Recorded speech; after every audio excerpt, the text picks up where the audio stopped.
Graças te damos e te bendizemos, porque pela tua santa cruz remiste o mundo. Sejam bem-vindos, sejam bem-vindas ao Evangelho do Dia, Liturgia da Palavra, Sexta-feira da Paixão, nosso retiro da Semana Santa, que encerra amanhã, 8 horas da manhã. Sejam bem-vindos para esse momento tão importante de meditação na Palavra do Senhor.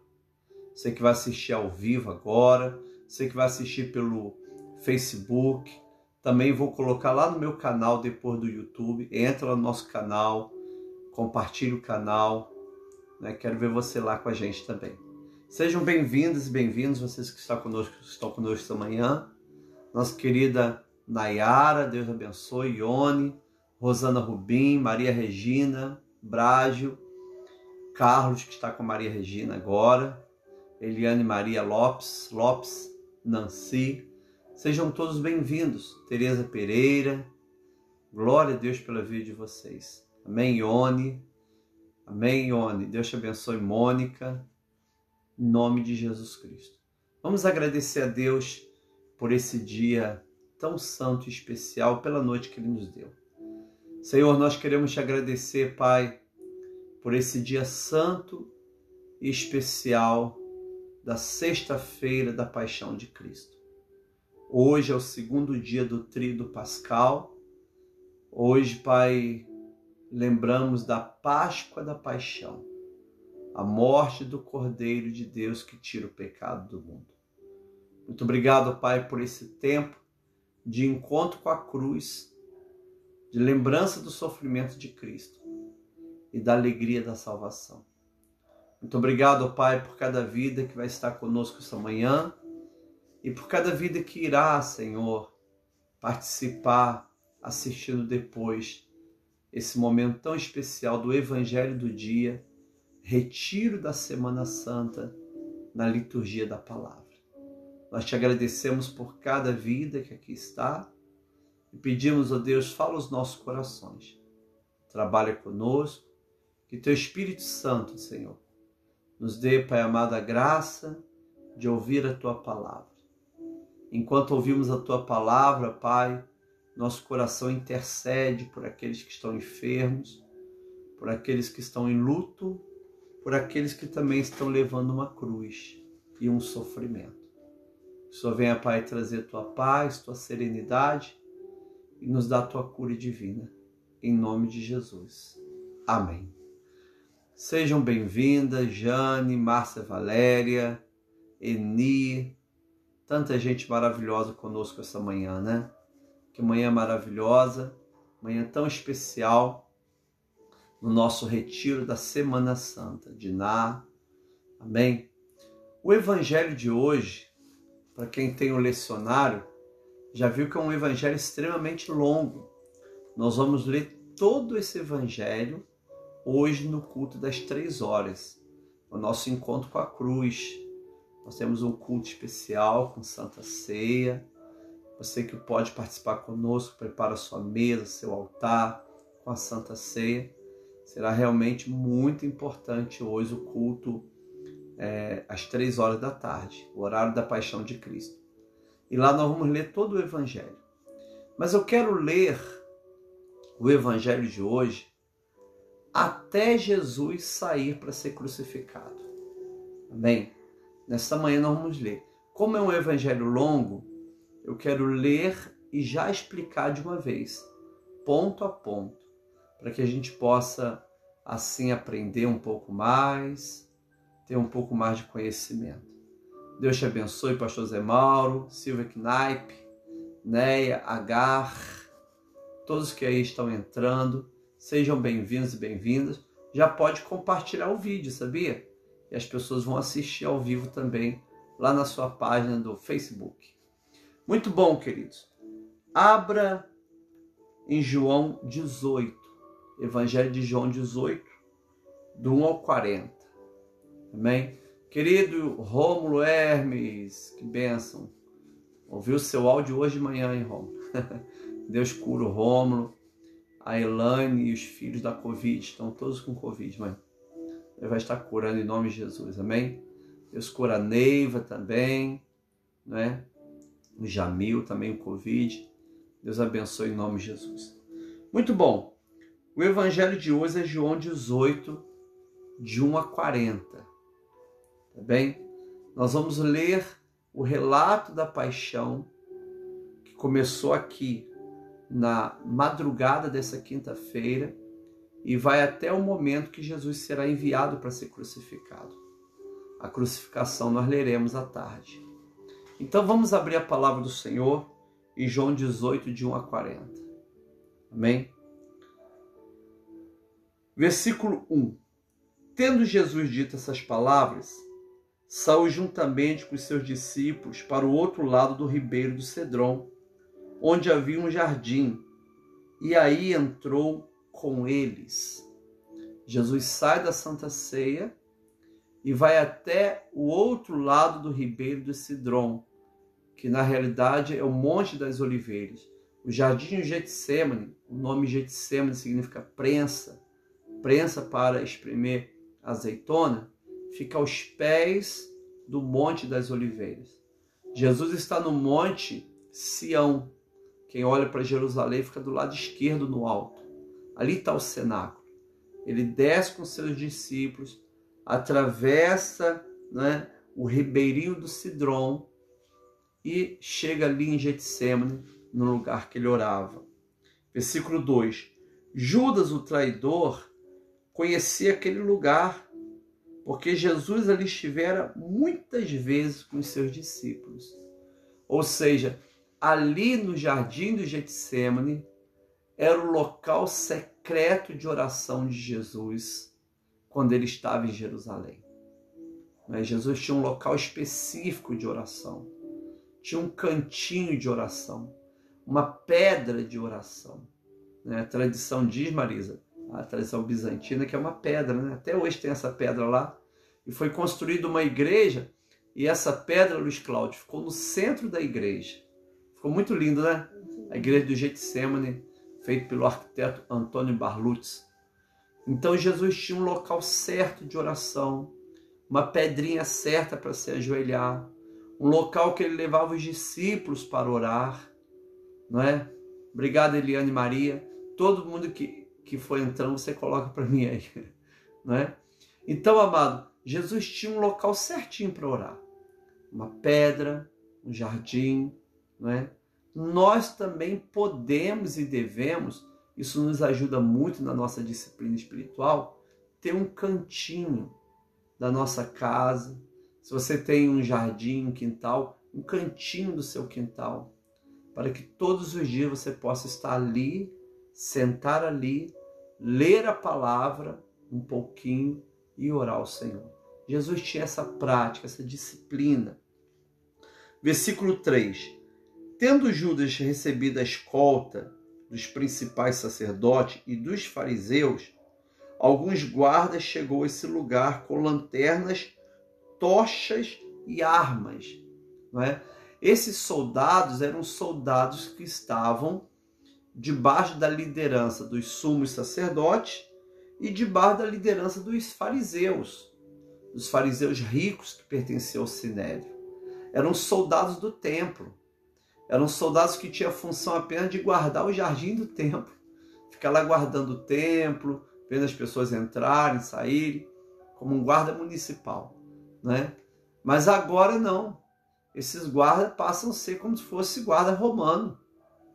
Com toda a autoridade, eles vão atrás de Jesus com tochas na mão, porque é de noite.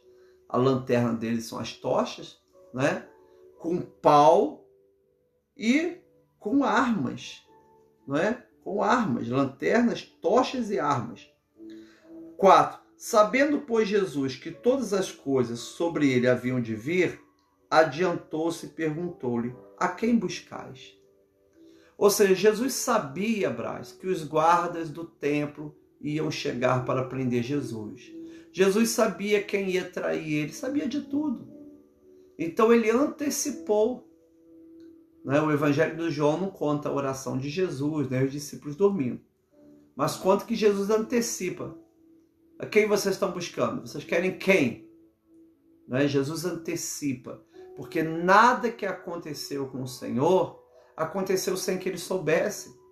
Ele sabia tudo, sabia do seu sofrimento, sabia da sua dor, sabia quantas chicotadas ia levar, sabia quantos pregos iam entrar nas mãos. Você sabia que poderia ter sido mais de um prego em cada mão? Sabia disso? Para segurar bem o corpo? Né? Alguns acreditam que era um prego aqui no pulso e um prego na mão para a mão não ficar balançando. Poderia ser. Jesus sabia de tudo isso, querido. Jesus sabia o peso exato da cruz que ele ia carregar. Ou alguns chamam de patíbulo, só aquela parte horizontal. Ou também poderia ter sido as duas partes da cruz, não tem importância. Jesus sabia de todo o sofrimento. Todo sofrimento Jesus sabia que teria que passar. E aí, amados irmãos e irmãs, no versículo 5, então Jesus diz, a quem buscais? Versículo 5, responderam, a Jesus o Nazareno. Então Jesus lhe disse, sou eu. Ora, Judas o traidor estava também com eles. Quando, pois, Jesus lhe disse, sou eu, recuaram e caíram por terra. Olha, eu lembro até uma vez, alguém falou que isso era a queda do Espírito. Não era queda do Espírito não, querido. Era a queda do poder de Jesus. Quando Jesus fala, eu sou, aquele soldado perde a estabilidade das pernas e cai. Cai com a tocha na mão, quase pega fogo lá no jardim.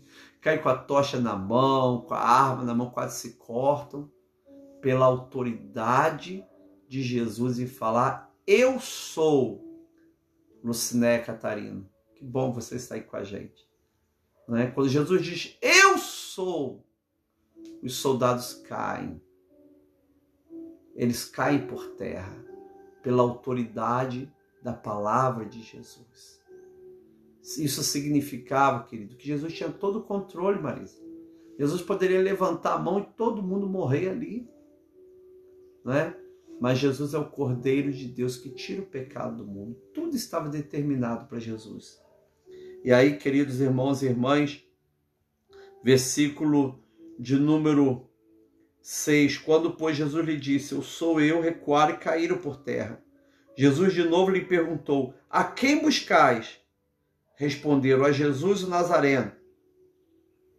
Eles queriam Jesus, não queriam Pedro, não queriam Mateus, não queriam Bartolomeu, eles queriam Jesus, o Nazareno.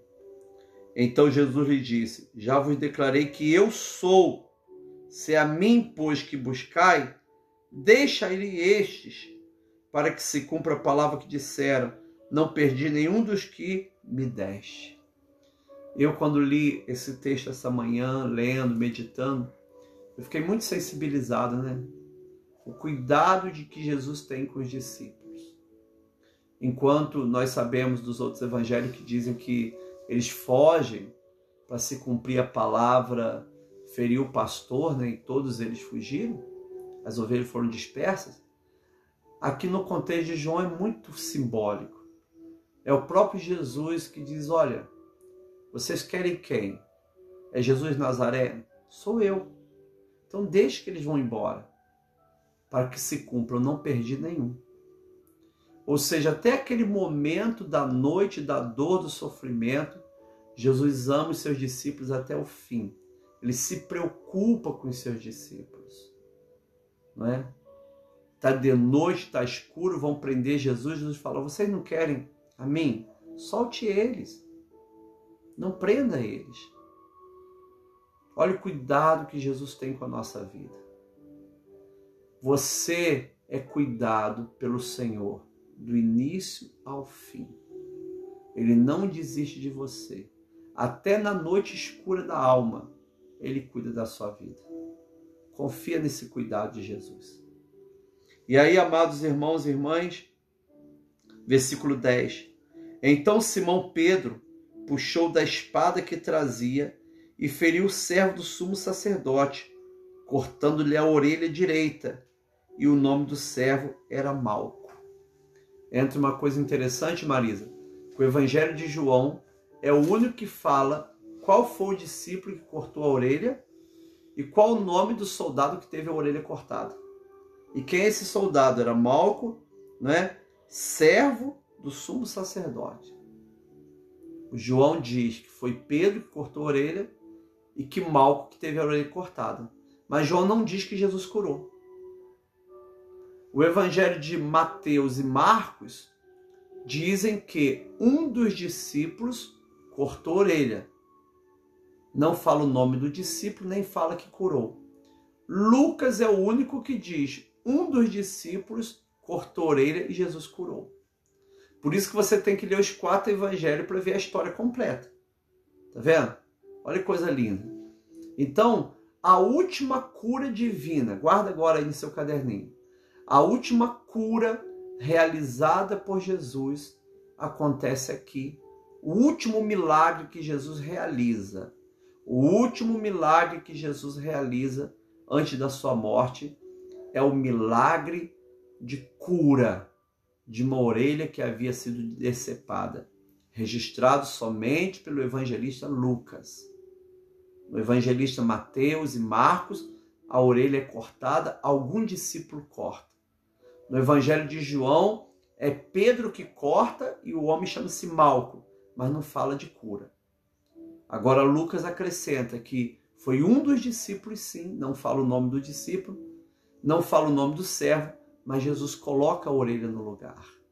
Jesus cura a orelha desse discípulo, desse servo do sumo sacerdote. Queridos irmãos e irmãs, olha o cuidado que Jesus tem. O que Malco estava fazendo ali? Me responda. Malco estava para prender Jesus, para fazer maldade com Jesus, para levar Jesus para ser morto.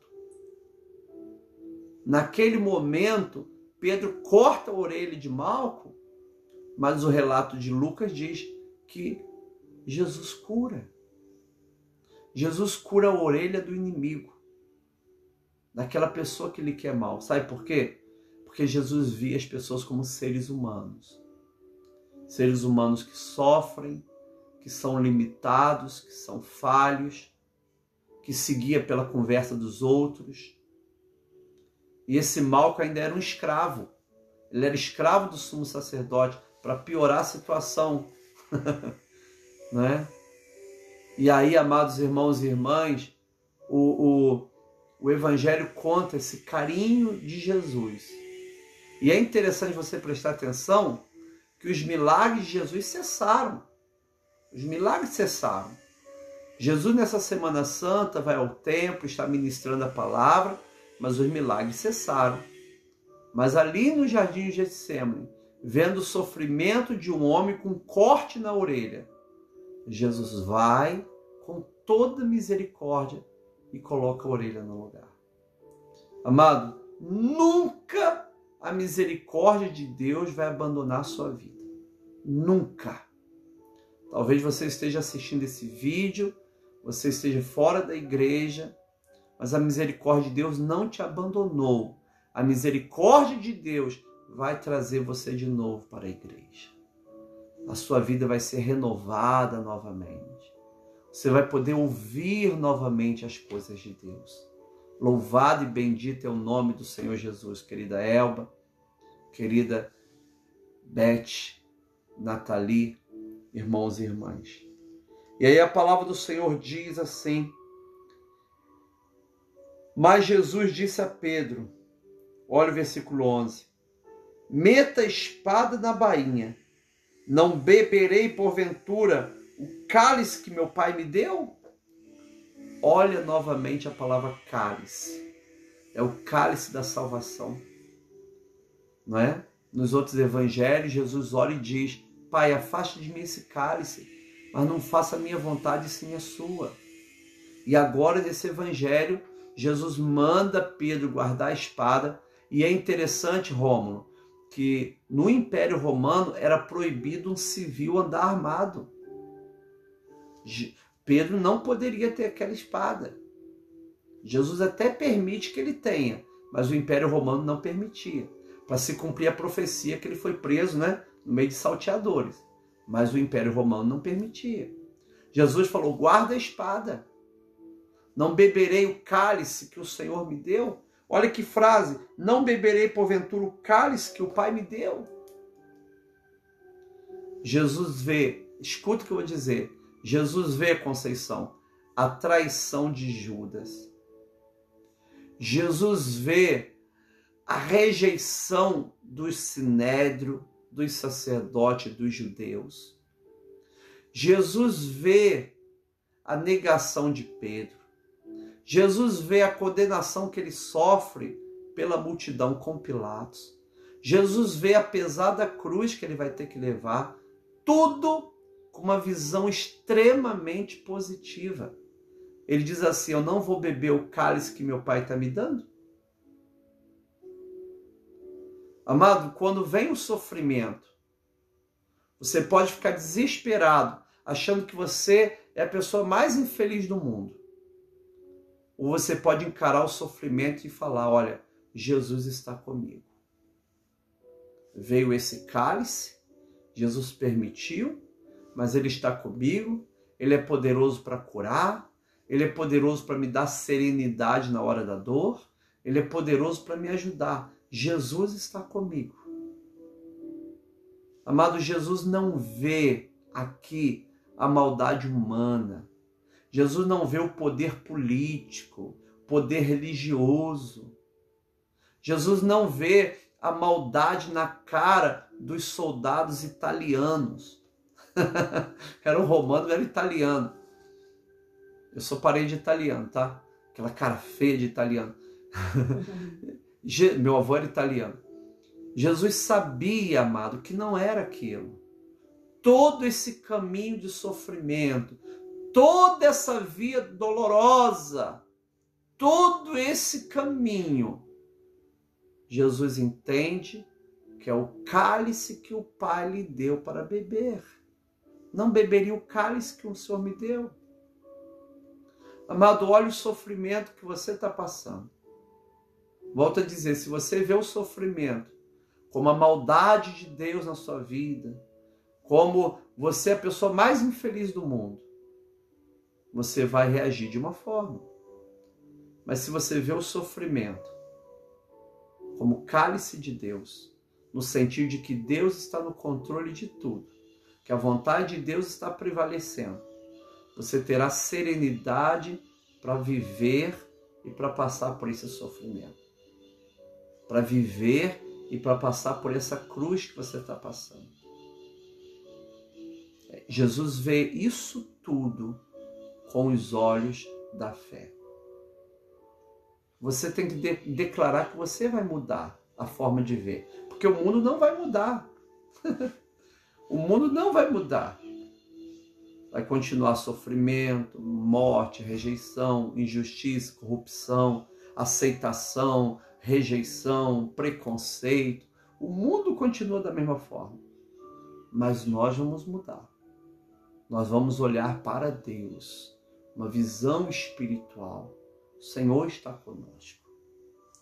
E aí, amados irmãos e irmãs, João 18, do versículo 12, Jesus perante Anás. Assim a escolta e o comandante, os guardas dos judeus, prenderam Jesus e manietaram-no, amarraram a mão. Manietar, amarrar a mão assim, sair puxando. Tem até ícones muito bonitos, né, Marisa? Jesus com a mão assim amarrada, sendo puxado. Manietaram-no. E o conduziram primeiramente a Anás, pois era sogro de Caifás, sumo sacerdote naquele ano.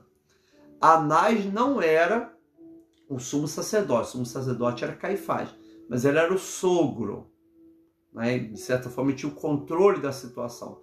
Parece que Anás era o mais interessado em matar Jesus rápido.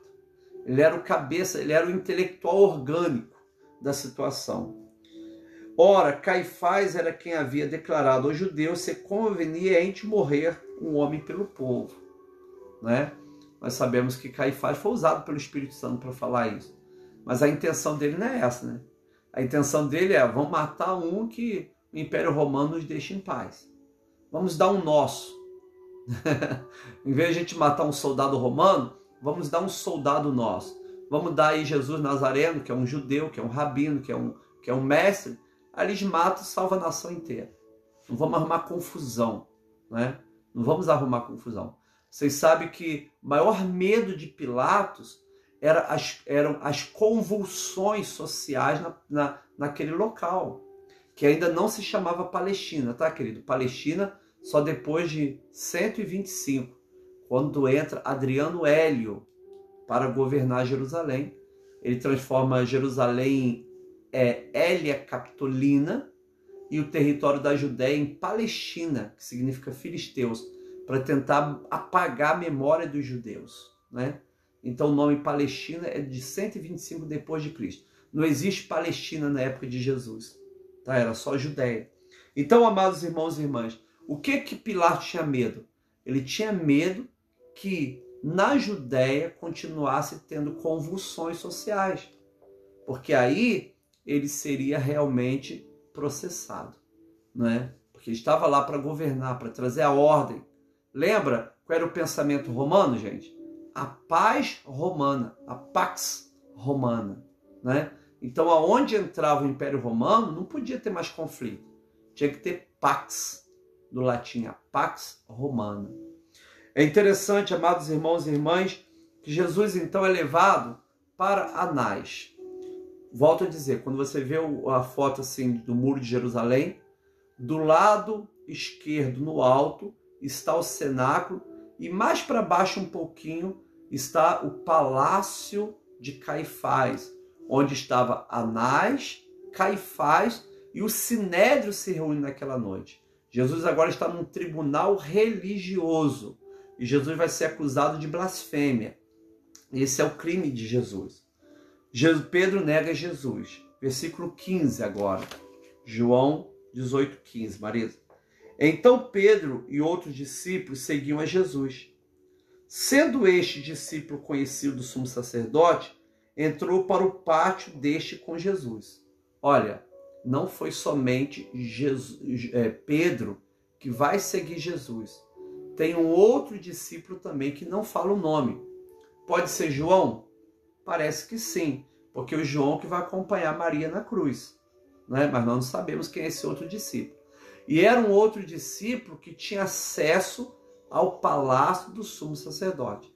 Então, só para você ter ideia, do jardim do Getsêmani, que fica embaixo ali do muro, né, até lá no palácio é uma boa distância, Marisa. Talvez uns 20 minutos caminhando, 10 minutos, 20 minutos caminhando eu acho que dá. 20 minutos caminhando dá para chegar lá, né? Então Pedro e esse outro discípulo vão atrás de Jesus. Pedro não foge, ele não foge. Ele é corajoso, eu vou seguir Jesus, vou morrer por Jesus. Ele tem uma coragem, mas no momento ele vai afundar no medo. Isso já havia acontecido na vida dele, quando ele tem coragem de andar sobre as águas e depois afunda ao ver as ondas. Ele tem coragem de morrer com Jesus, mas diante da situação ele fraqueja. Diz assim o versículo 15 de João 18. Simão Pedro e o outro discípulo seguiam a Jesus. Sendo esse discípulo conhecido do sumo sacerdote, entrou para o pátio deste com Jesus. Tá vendo? Esse discípulo tinha acesso. Ele era conhecido do sumo sacerdote, Marisa. Que autoridade esse discípulo tinha, né? Pedro, porém, ficou de fora, junto à porta. Saindo, pois, o outro discípulo, que era conhecido do sumo sacerdote, falou com a encarregada da porta, uma mulher porteira, olha que legal, e levou Pedro para dentro. Tá vendo a cena? Esse discípulo entra, né? Ele tem conhecimento ali, né? Ele segue. Esse discípulo pode ser um dos apóstolos ou não, entendeu? É um discípulo de Jesus fiel. E ele então entra, está lá dentro, pode ser até Nicodemos, hein? Ele entra, volta, pega Pedro e leva para dentro, não é? Então a criada encarregada da porta perguntou a Pedro, a porteira Alice, não és tu também um dos discípulos deste homem? A porteira identificou. Pedro diz, não sou, respondeu ele. Se ele falasse, sou, ele tinha duas coisas, ele poderia ser expulso, então não entra aqui não, meu filho. Ou então ele também poderia ser preso. sendo que os sacerdotes não queriam os discípulos de Jesus, queria só Jesus. Seria uma confusão maior, né? Então Pedro poderia ser expulso dali, ou até preso, né? Mas com certeza ele não entraria. Então, para facilitar a entrada, ele mente. Você já viu aquele jeitinho maligno que a pessoa consegue? Vou mentir para conseguir entrar na fila, vou mentir para conseguir um desconto. O pai da mentira é o diabo. Ah, mas a mentirinha é um filho pequenininho do diabo, um filhinho do diabo. Então, foi só a mentira pequenininha. Então, você é um bebezinho do diabo. Quem mente é filho do diabo. Jesus que diz isso, né? Pedro, naquele momento, gente, ele mente. Não apenas nega, ele mente. Não sou discípulo. Ele mente para poder entrar, para poder adentrar. Olha que coisa satânica, querido. Joga fora a mentira da sua vida. E aí, amados, não sou, respondeu ele. Então a criada encarregada da porta perguntou a Pedro, não és tu também um dos discípulos deste homem? Não sou, respondeu ele. 18. João 18. Ora, os servos e os guardas estavam ali. Tendo acendido o braseiro por causa do frio, e aquentavam-se, Pedro estava no meio deles, aquentando-se também, né? Então Pedro adentra no pátio, nesse local, né, onde está. Ali tem alguns servos dos sacerdotes, alguns guardas. Está muito frio, é noite, é o finalzinho do inverno, né? É o início da primavera e o finalzinho do inverno, então ainda está frio. Ele então acende aquele braseiro, ele está ali naquele braseiro, né, no meio deles, aquentando-se também. Pedro fica ali para estar próximo de Jesus. Ele não está no meio dos outros, ele nem queria estar ali, né? Ele está ali para estar próximo de Jesus. Versículo de número 19. Anás interroga Jesus. Então o sumo sacerdote interrogou a Jesus acerca dos seus discípulos e de sua doutrina.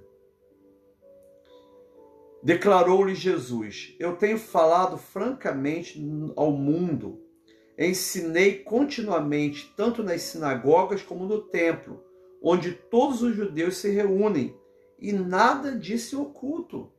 Isso é verdade, querido. Jesus fica a semana inteira ensinando no templo.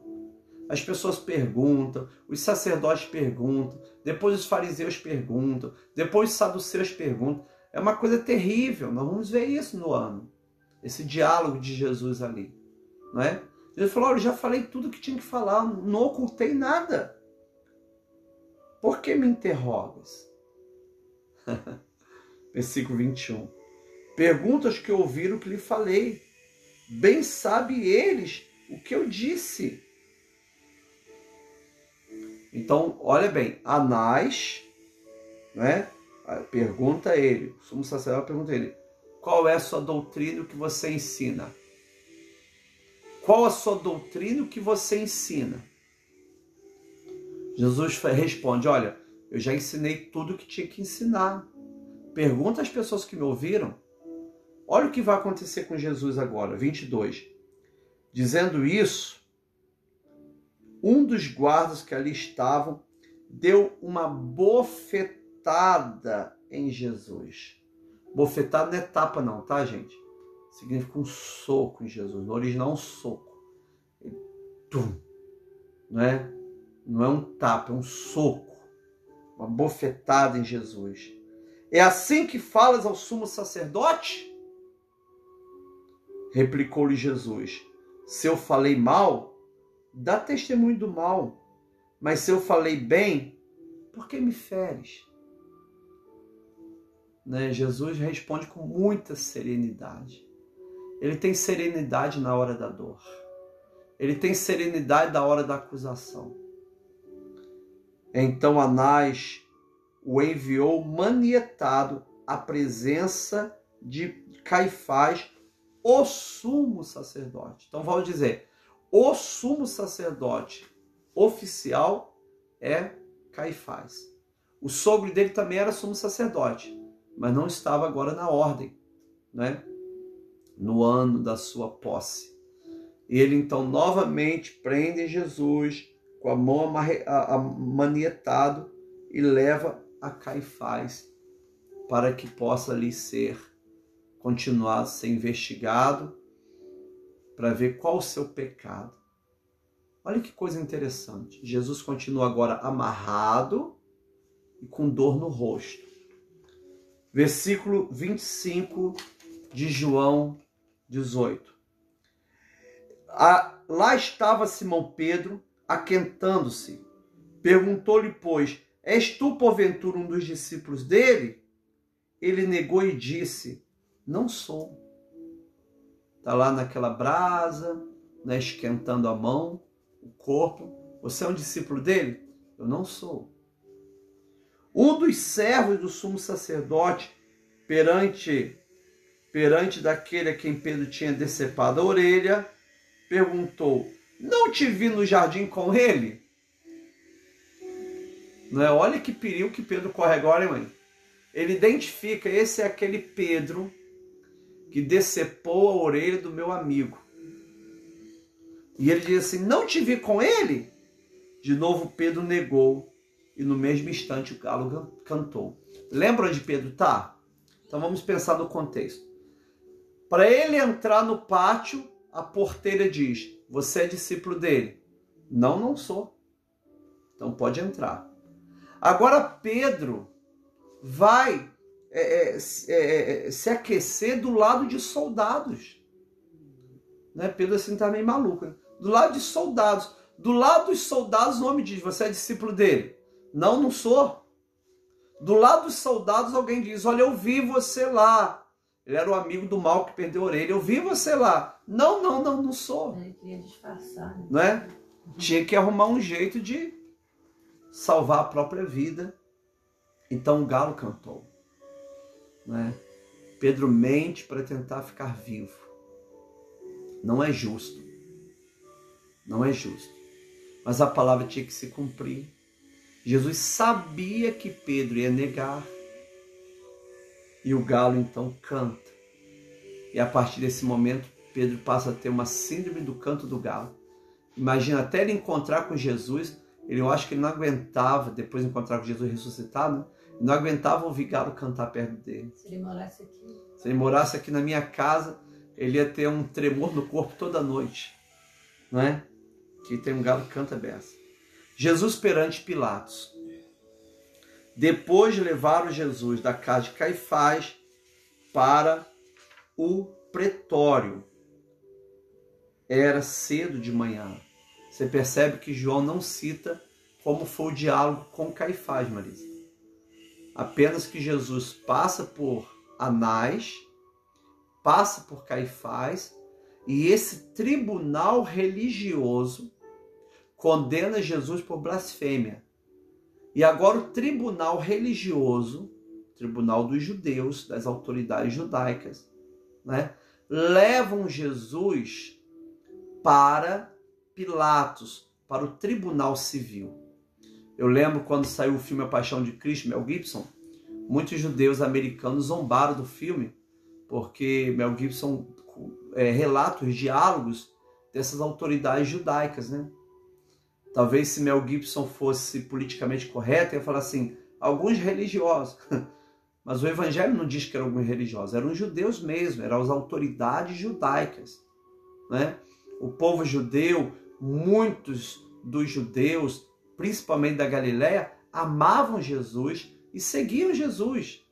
Mas a cabeça religiosa, os religiosos, as autoridades religiosas, que motivaram para matar Jesus por inveja.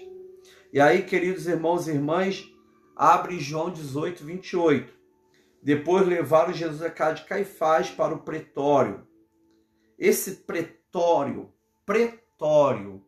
ficava na fortaleza ou na torre de Antônia, muito próximo do tanque de Betesda, perto da porta da ovelha, que hoje tem o nome de Porta dos Leões, e nós cristãos chamamos de Porta de São Estevão, porque ali Estevão também sai para ser apedrejado.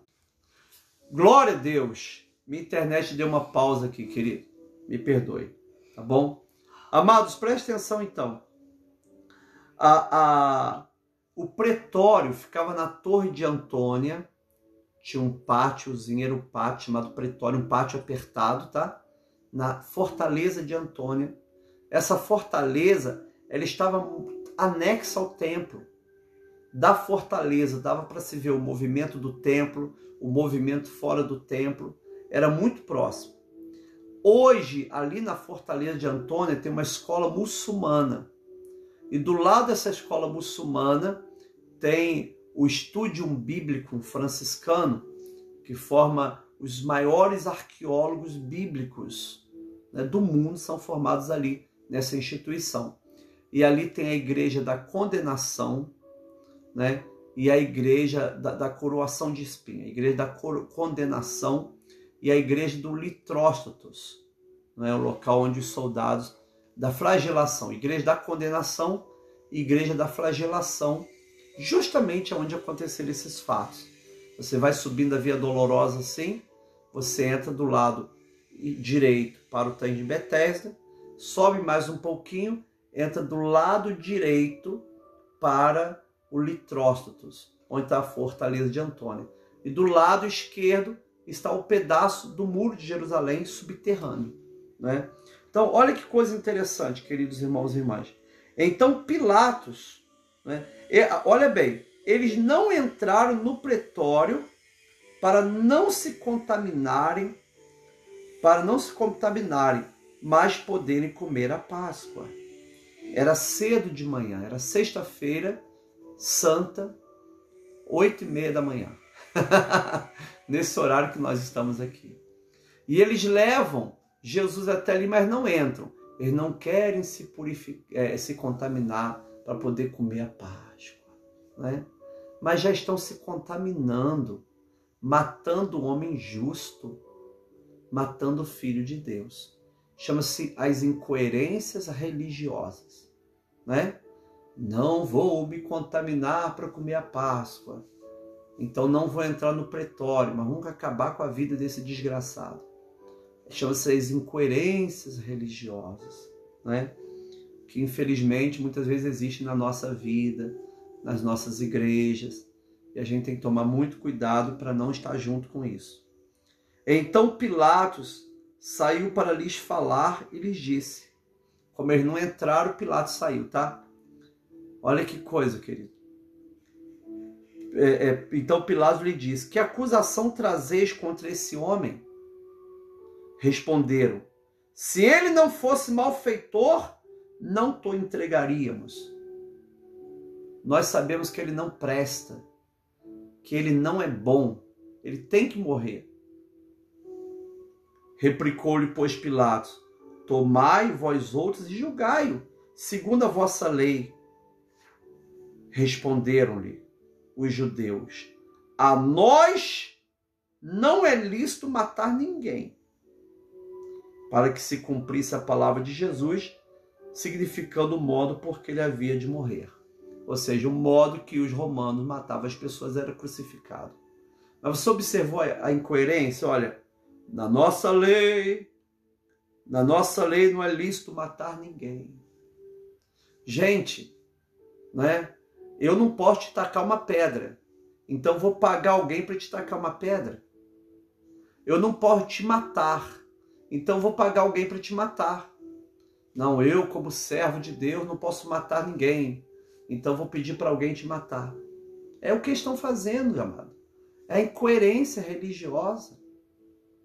Eu tenho muita fé em Deus, mas odeio o irmão. Eu tenho muita fé em Deus, mas faz tudo para prejudicar aquele pastor. Né? Então a gente tem que tomar muito cuidado, querido. Todos nós temos que vigiar a nossa vida.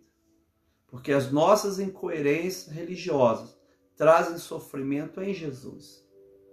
Eles dizem: não, nós não podemos matar ninguém. Por isso que nós trouxemos ele aqui. E nem podemos entrar no pretório para não sermos contaminados, porque temos que comer a Santa Páscoa. Eles botariam a estola, botariam o talit, né? Botaria a mão assim: oh, Adonai, Adonai. e uma verdadeira coerência religiosa que todos nós cristãos podemos passar e passamos também. Por isso, amado, a primeira pessoa que tem que ser muito bem cuidada somos nós mesmos. Né? Toma cuidado da nossa vida, para que nós possamos continuar firme no caminho do Senhor e não causar sofrimento em Jesus. Hebreus diz que nós crucificamos Jesus de novo, quando nós pecamos e nos desviamos. E Jeremias diz que Deus chora e sofre. Deus lamenta. Então, meu pecado causa ainda sofrimento em Jesus. Preste atenção nisso, querido. E aí a palavra do Senhor diz, no versículo 33, Pilatos interrogando Jesus, e nós vamos terminar com esse momento aqui, onde Pilatos interroga Jesus. Esse é o término. Vamos pegar um pedacinho do 19. Amém? João 18, 33. Tornou Pilatos a entrar no pretório, chamou Jesus e perguntou: És tu o rei dos judeus? Porque Pilatos já havia falado isso, né? Agora os sacerdotes não tinham dito nada, Marisa, ainda não. Respondeu Jesus: Vem de ti mesmo essa pergunta, ou te disseram outros a meu respeito? As pessoas tinham falado para Pilatos, Pilatos já tinha ouvido falar que Jesus era o rei dos judeus, ou estava se fazendo rei dos judeus. Por isso Jesus fala para Pilatos: olha, essa pergunta aí saiu da sua cabeça ou falaram contigo? Replicou-lhe Pilatos: porventura sou judeu? Isso é muito triste, essa frase de Pilatos é muito sábia. Pilatos foi muito sábio em falar isso e demonstra também a tristeza da situação. Olha o que Pilatos diz: porventura sou judeu? A tua própria gente e os principais sacerdotes é que te entregaram a mim. Eu não sou judeu, não. Eu sou romano, sou italiano, sou da Pax Romana. Foram o teu povo aí que entregou. Os teus sacerdotes, as tuas autoridades religiosas que querem a tua cabeça. Você imagina, amado? Aqueles que estão ali, ó, daqui a pouco fazendo aquele sacrifício ali do cordeiro, aqueles que estão ali com incenso na mão, aqueles que estão ali falando Shalom, Adonai, Shalom, eles que querem a tua cabeça. Eu nem romano sou, nem judeu sou, desculpa. O que você fez? Qual o teu mal? Muito triste isso, né? Que frase triste. Porventura sou judeu, a tua própria gente, os principais sacerdotes, é que te entregaram a mim. O que fizeste? O que você fez de errado? Respondeu Jesus: o meu reino não é deste mundo. Se o meu reino fosse desse mundo, os meus ministros se empenhariam por mim, para que não fosse eu entregue aos judeus. Mas agora, o meu reino não é daqui. Guarda essa palavra. Existem muitos teólogos, muitas teologias afirmando que o reino de Deus é aqui. Jesus diz: o meu reino não é daqui. Se o meu reino fosse daqui, os meus ministros viriam me salvar dos judeus. Mas o meu reino não é daqui. Amado, você vê um mundo, você vê pessoas, você vê um sistema econômico, um sistema político, um sistema religioso, você vê tudo. Mas o reino de Jesus não é daqui, querido. Nada que você vê aqui na terra, nada. Você pode dizer, o reino de Jesus. Não, o meu reino não é daqui. Ou seja, Juliane, nós pertencemos a um reino que não é daqui. Se Jesus é o meu rei e eu pertenço ao reino de Jesus, ao reino de Deus, logo eu também não sou daqui. Aqui nós estamos como embaixadores. É isso que Paulo diz. O que é um embaixador? Ele está naquele país, ele mora naquele país, ele representa um outro país, porque ele não é daquele país. Nosso reino não é daqui, querido. Você está andando em Petrópolis, pastor Orlando Lima Júnior. Você está andando em Nova Friburgo, Marisa. Juliana andando lá em Ji-Paraná, na Avenida Ji-Paraná. Mas seu reino não é daqui. Não fique preso aqui. Não coloque tua esperança aqui. Não invista tua alma aqui. Não queira construir teu reino aqui. Tudo passa, tudo se perde. Teu reino não é aqui. Se o teu reino fosse aqui, as suas ambições seriam outras. Nosso reino não é daqui. Nosso coração não está aqui. Nosso coração está no céu. Nosso tesouro está no céu. Lá a traça, o ferrugem, o ladrão não mina, não rouba. A traça, o ferrugem não corrói. Gênison, nós não somos daqui. Nós cuidamos do próximo. Nós tiramos o pus das feridas. Nós ajudamos aquele que está caído. Porque nós não somos daqui. Nós somos diferentes. Jesus diz, o meu reino não é daqui, Pilatos. Pilatos, meu filho, o meu reino não é daqui. Se o meu reino fosse daqui, os meus ministros iam me tirar da mão dos judeus. O meu reino não é daqui. Nosso reino não é daqui, querido. Nós não somos daqui. E aí, amados irmãos e irmãs, João 18, 37. Então disse Pilatos, logo tu és rei. Logo tu és rei? Respondeu Jesus, tu dizes que sou rei. Eu para isso nasci e para isso vim ao mundo, a fim de dar testemunho da verdade. Todo aquele que é da verdade ouve a minha voz. Jesus diz, olha, você é rei então? Jesus diz, você está dizendo, eu nasci para ser rei e eu vim a esse mundo como rei, mas para testemunhar a verdade. Jesus é o rei da verdade, não o rei do sistema, não o rei da religião, não o rei da cultura, não o rei da filosofia. Rei do rock, nós já temos o rei do rock. Quem é o rei do rock? Elvis Presley, né? E o rei do futebol, me falaram que é o Maradona. Então, amado, nós temos o rei do mundo, já tem um monte de rei do mundo. Mas Jesus é o rei da verdade. Jesus é o rei da verdade. Guarda isso. Jesus não é o rei desse mundo satânico, adâmico, diabólico e infernal. Uma vez encontrei com uma moça que raramente ia à igreja. Ela era membro da nossa igreja. E ela dizia assim, pastor, eu não perco um jogo do Vasco no Maracanã. Porque o rei dela é o Vasco. Amado, Jesus é o rei da verdade. Ele é o rei da verdade. Eu vou à igreja, eu amo a igreja, eu sou apaixonado pela noiva do Cordeiro, porque a noiva pertence ao rei da verdade. Pilatos então pergunta o que é a verdade. Olha o 38, perguntou-lhe Pilatos, o que é a verdade? Tendo dito isto, voltou aos judeus e lhe disse. Primeiro ele diz, o que é a verdade? Amado, verdade não é uma doutrina, verdade é uma pessoa. Jesus é a verdade. Louvado seja o nome de Jesus.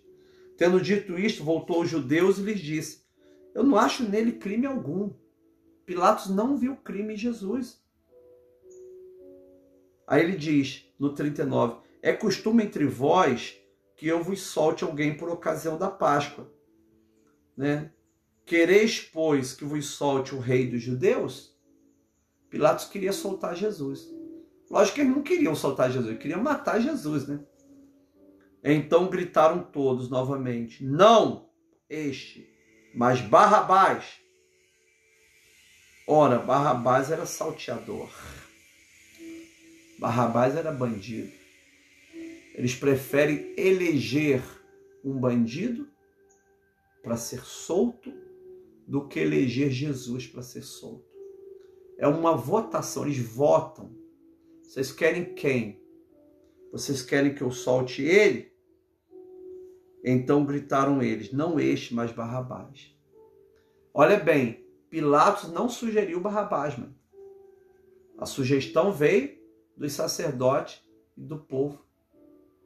Lembra que não é aquela multidão da semana, da domingo de Ramos. Aquela multidão não cabe ali. Eles estão no meio do caminho, estão na porta do pretório. Não cabe aquela multidão ali. São sacerdotes, são servos do sacerdote, guardas do sacerdote, alguns do sinédrio. Essa multidãozinha ali grita: queremos Barrabás. Queremos Barrabás. Não é a mesma multidão que vem com Jesus em peregrinação, talvez até da Galileia. Não é essa multidão que vem cantando o Salmo 118. Não é essa multidão. É um grupo de pessoas lideradas pelos religiosos. Pilatos ele não sugere Barrabás. O povo que sugere Barrabás. Então gritaram todos novamente: não este, mas Barrabás. Ora, Barrabás era salteador. E agora, para terminar, vá comigo para o capítulo 19, que continua a conversa. Então, por isso, Pilatos tomou a Jesus e mandou açoitá-lo. Por quê? Pilatos acreditava que açoitando Jesus no pelourinho, lugar de se açoitar, o nome pelourinho significa lugar de se açoitar, batendo bastante Jesus, sangrando bastante Jesus, pudesse tocar no coração dos sacerdotes. E aqueles sacerdotes falarem: coitado, ele está sofrendo tanto, e libertar Jesus. Esse era o pensamento de Pilatos. Pilatos é muito inocente, né? Pilatos sabia que Jesus não tinha nenhuma culpa. Jesus não merecia apanhar. Jesus é inocente, gente. Jesus, ele é condenado por um crime civil, por subordinação, por ser uma pessoa que vai se levantar contra o império, não é? Subversão é a palavra. Inocentemente.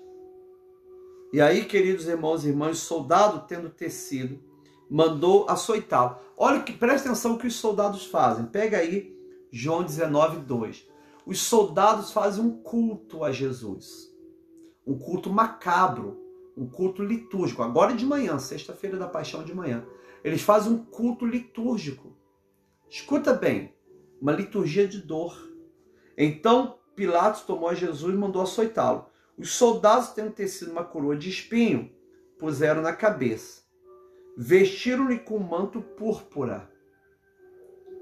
Chegaram a ele e diziam: salve, rei dos judeus, e davam-lhe bofetadas. Imagina, se ajoelharam diante de Jesus: salve, rei dos judeus, você não é rei, estamos aqui cultuando o rei. Ou seja, é um sofrimento psicológico. Outra vez, saiu Pilatos e lhe disse: eis que eu vou-lo apresento, para que saibais que eu não acho nele crime algum. Depois de Jesus ter sido açoitado, ridicularizado, receber bofetadas na cara, Pilatos diz: eis que eu vos apresento, eis o homem, não é, mãe? Para que saibais que eu não acho nele crime algum. Eu só dei uma pancada nele, eu só bati nele, para vocês saberem que eu não acho nenhum crime nele. Saiu, pois, Jesus trazendo a coroa de espinho e o manto púrpura. É aquele famoso ícone de Jesus com as mãos amarradas assim, com púrpura no corpo, cabeça baixa, não é? Saiu Jesus trazendo a coroa de espinho e o manto púrpura. Disse Pilatos: eis o homem.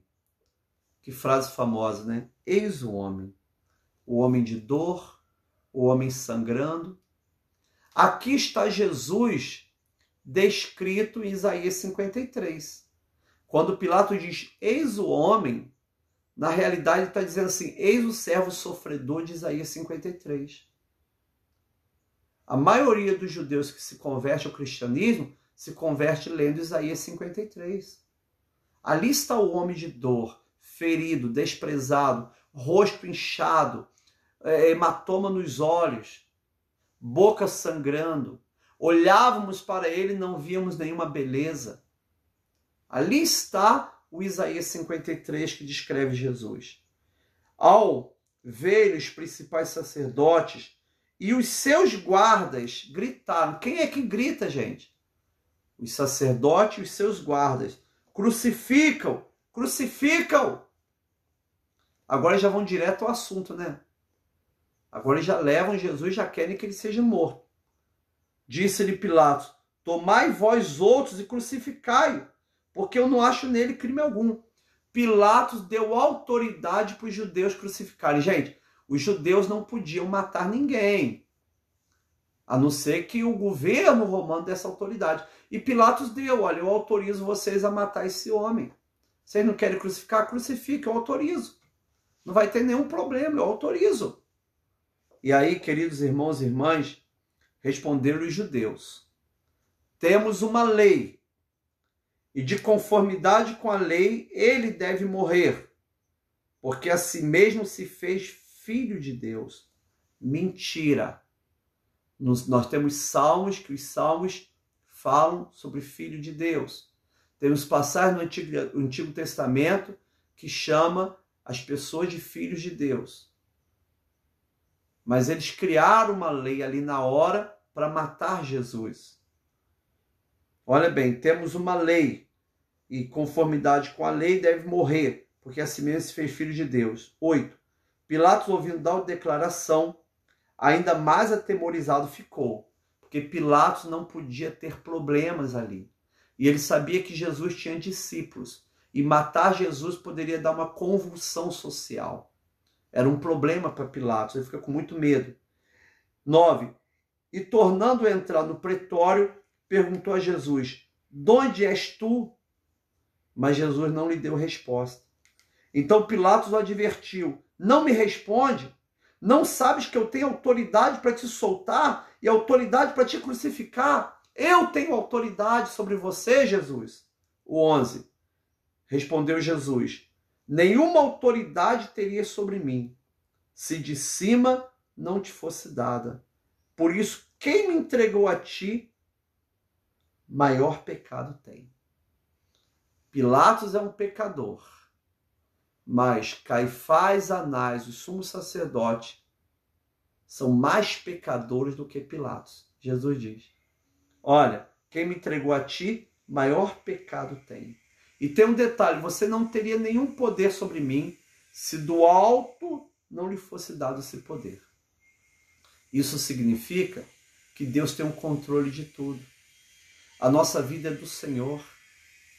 Ninguém vai te fazer mal, ninguém vai agir, mexer uma mão contra você, você que é filho e filho de Deus, sem a permissão de Deus. Deus está no controle de todas as coisas. Jesus está dizendo isso a todo momento. Jesus não perde o controle porque ele sabe que o Pai tem o controle de tudo. É o cálice que o Pai lhe deu para beber. E é interessante, irmãos e irmãs, 12. A partir desse momento, Pilatos procurava soltá-lo, mas os judeus clamavam: se solta este, não é amigo de César, e todo que se faz rei é contra César. Lembra que César é o nome que se dava aos imperadores. Então César podia ser o nome do imperador, como César também pode ser o nome do império, Marisa. Você é contra o império, você é contra César. Engraçado que os judeus eram contra César. Mas ali eles fizeram amizade com o mundo. É o perigo quando nós cristãos fazemos amizade com o mundo, né? Parcerias com o mundo, fechamos com o mundo. Muito perigoso. Ouvindo Pilatos as palavras, trouxe Jesus para fora, sentou-se no tribunal, no lugar chamado Pavimento, que no hebraico é Gábata, e era para a Seve Pascal, ou seja, véspera da Páscoa, cerca da hora sexta, e disse aos judeus: eis aqui o vosso rei. Eles, porém, clamavam: fora, fora, crucifica-o. Disse Pilatos: hei de crucificar o vosso rei? Responderam os principais sacerdotes. Agora existe a profissão de fé e a profissão de blasfêmia. Eles fazem a profissão da blasfêmia. Olha só. Responderam os principais sacerdotes: não temos rei, senão César. Então Pilatos o entregou para ser crucificado. Não temos rei a não ser César. Amado, preste atenção nessa profissão de blasfêmia. Jesus é o nosso rei. Diante desse última gota d'água, Pilatos entende: vou matar esse homem para sossegar esse sacerdote, que são as autoridades, e depois vou ver o que eu faço com os discípulos de Jesus. Irmãos e irmãs, esse é o cálice que Jesus bebe e dizendo: é o cálice que o Pai me deu para beber. Mas Jesus vai ser crucificado, não por causa do Pilatos, não por causa dos judeus, não por causa dos sacerdotes, não por causa de Judas. Jesus vai ser crucificado para que ele possa ser, às 3 horas da tarde, no início do primeiro crepúsculo dos judeus, para que Jesus possa ser o Cordeiro de Deus que tira o pecado do mundo. Querido, Jesus é o Cordeiro de Deus que tira o pecado do mundo. Todo esse processo doloroso foi um processo construído num pavimento chamado amor. Jesus, ele é o amor que veio ao mundo morrer por nós, que veio ao mundo nos resgatar. Hoje, Sexta-feira Santa, é o dia que nós podemos ouvir a palavra dizendo: Deus amou o mundo, que deu seu único Filho, para que todo aquele que nele crê não pereça, mas tenha vida eterna. Hoje é o dia da nossa salvação. Somos salvos pela graça do Senhor. Agradecemos a Jesus porque ele tomou o cálice do que o Pai lhe deu.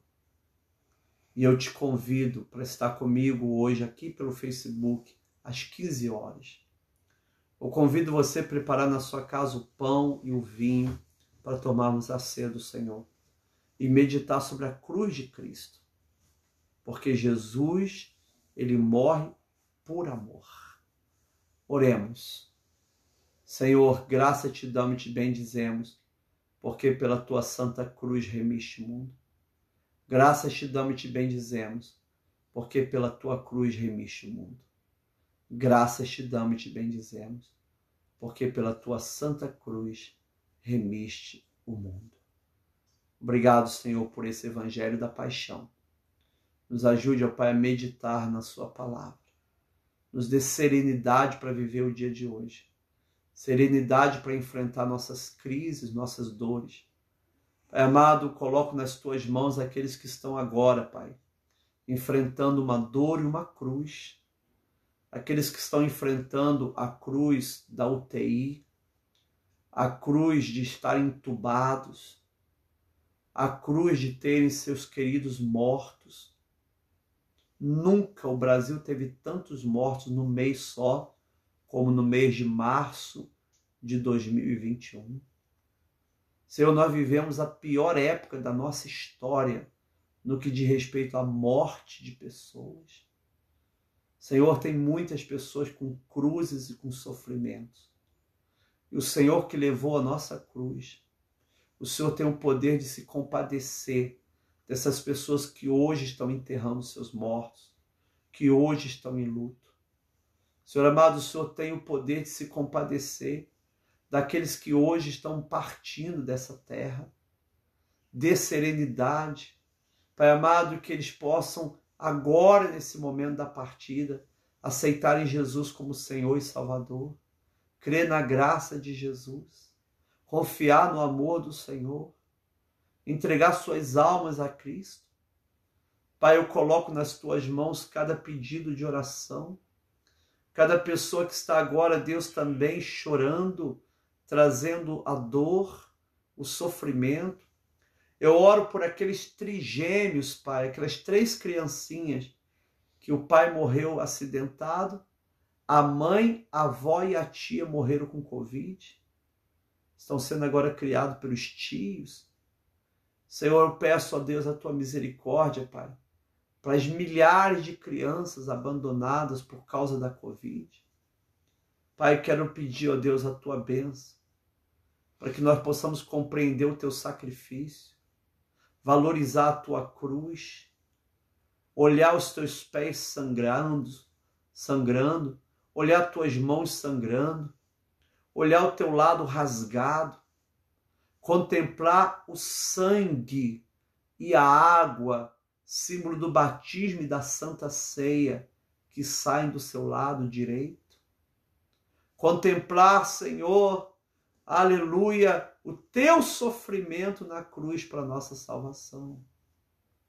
E olhar, Pai, o sofrimento das pessoas com compaixão. Deus, nós não queremos contar mais números de mortos. Nós queremos pensar em pessoas que estão sofrendo e que estão partindo, para que possamos ser intercessores fiéis. Guarda a nossa vida, guarda a nossa família, guarda todos os nomes das pessoas que sofrem e que nos pedem oração. Senhor, em nome de Jesus. Amém. Eu vou orar o Pai Nosso. Enquanto eu oro o Pai Nosso, eu quero que você escreva aí uma frase de adoração a Jesus e de agradecimento pelo sacrifício do Senhor. Escreva aí nesse momento. Pai nosso que estás nos céus, santificado seja o teu nome. Venha o teu reino, seja feita a tua vontade, assim na terra como no céu. Pão nosso de cada dia nos dá hoje. Perdoe as nossas dívidas, assim como nós perdoamos aqueles que nos têm ofendido. Não nos deixe, Pai, cair em tentação. Livra-nos do mal. Teu reino, poder e a glória, para sempre. Amém. Graças te damos e te bendizemos, porque pela tua santa cruz remiste o mundo. Graças te damos e te bendizemos, porque pela tua santa cruz remiste o mundo. Graças te damos e te bendizemos, porque pela tua santa cruz remiste o mundo. Que a graça do Senhor Jesus Cristo, o amor de Deus Pai e a comunhão do Espírito Santo seja com cada irmão e irmã, agora e para sempre. Amém. Aguardo vocês, se Deus quiser e permitir, às 3 horas da tarde, lá no altar da igreja, e você aqui no Facebook, para a gente meditar na crucificação de Jesus, dando continuidade a essa palavra de hoje, e podermos tomar a ceia junto e agradecer pela morte do Senhor. A morte de Jesus, que é loucura para os gregos, escândalo para os judeus. Para nós, a cruz, a palavra da cruz, é poder de Deus. Amém? O Senhor te abençoe. Um beijo, um dia de oração, de jejum, de serenidade, de silêncio e de graça. Deus te abençoe.